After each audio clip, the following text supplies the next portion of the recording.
when we go into that's the top 5 financial driver categories. So we want to make sure that we're documenting the 80% of the cases that the documentation isn't being done by most doctors. And the reason I know that is I teach this, is I teach doctors how to do this. So number 2, after we go into the top 5 financial drivers, and we'll cover topics not just of like the injury, we'll cover topics of the basics of impairments. We'll go into categories of what are called the loss of enjoyment of lifetime activities, how that's documented, and especially with duties under duress, there's a very specific way that you examine patients to get those positive findings, and we're going to go into that in the presentation and why. And I'll just share with you, most doctors also miss that documentation because they're documented only active range of motion. You see, there's 3 types of ranges of motion. There's active, passive, and joint motion.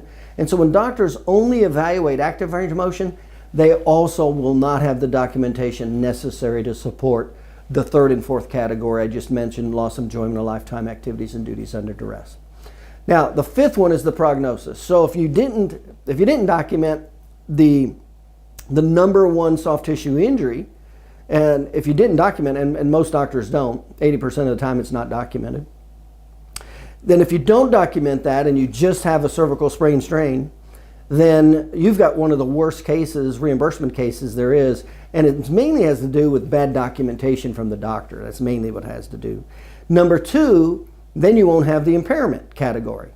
And then if you only are documenting active and passive range of motion, and you're not looking at, or if you're only documenting active range of motion and you're not looking at passive range of motion or joint motion, then you will totally miss easily over 80% of the positive findings in the loss of enjoyment of lifetime activities, duties under duress category.